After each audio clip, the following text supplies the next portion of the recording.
Caitlin Clark, Kelsey Mitchell lead Fever, again. Team over 500 for first time since 2019.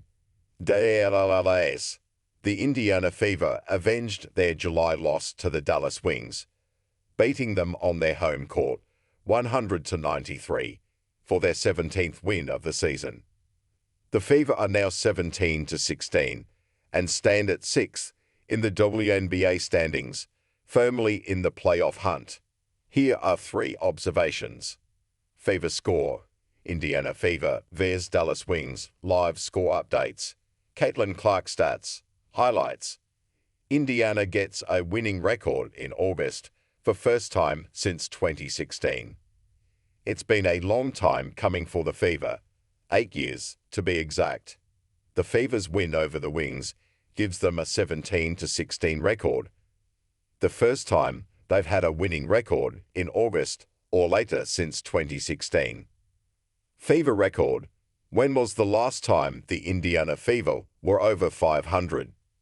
Technically, the last time the Fever had a winning record at any point was in 2019, when they started the season at 4-3. But that Fever team also ended the season at 13-21, something this year's team has already far surpassed. With this post-Olympic surge, the Fever are on a definite upward trajectory. They have gone 6-1 in the 7 games since the league restart, including 2 wins over teams that have already clinched the playoffs. Now, after 8 years of missing the playoffs, the Fever now have a game advantage over the Phoenix Mercury for the No. 6 spot in the playoffs. Caitlin Clark, Kelsey Mitchell combine for 63 points. Kelsey Mitchell continues to extend a franchise record. She notched her 7th straight 20-plus point game, keeping up a Fever record that she already broke 3 games ago. Mitchell has scored 20 or more points in each of the Fever's games since the Olympic break. Mitchell finished the game with 36 points, 2 off of her career high of 38, on 12 of 22 shooting from the field. That, paired with rookie Caitlin Clark's 28 points, gave the Fever an unstoppable backcourt presence against the Wings. And the duo has been performing like this together since early July, when things really started to click for the Fever. According to the WNBA's Mark Schindler, Clark and Mitchell have been averaging 44.3 points per game, 22.2 for Clark, 22.1 for Mitchell. In the 12 games the Fever have played since the start of July, it's the highest-scoring duo in the league during that stretch. Mitchell's scoring has been paramount for the Fever in this post-Olympic stretch. As a 7-year veteran, Mitchell is the constant the Fever have needed to be successful. Arik Ogunbowale paces Wings with 30-plus points.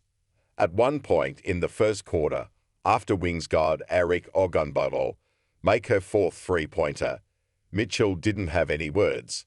Instead, she looked over to Coach Christy Sides, standing near the Fever bench, and put up her arms in a defeated shrug. There wasn't really any way they could guard the All-Star Game MVP. Really, not many people can. She scored 34 points in one half the All-Star Game on her way to the MVP nod. Ogunbowale stands just 5'8", undersized for the WNBA, but she makes up with it for her quickness and playmaking abilities. It showed in the first meeting between Dallas and Indiana. She scored 24 points and added on 7 rebounds and 7 assists, playing all but 20 seconds in the Wings' 101-83 win. This time around, she had 24 points in the first half alone, over half of Dallas' 46 points in the opening 20 minutes. Mitchell and guard Lexi Hull shared the duty of guarding Ogunbowale, but the burden mainly fell on Mitchell, as Hull was occupied with Wings forward Satu Sabally. Ogunbowale's scoring slowed slightly in the second half, just enough that the Fever could maintain a lead at the end of the game. Ogunbowale finished with 34 points on 12 of 25 shooting including 9 of 16 from three-point range.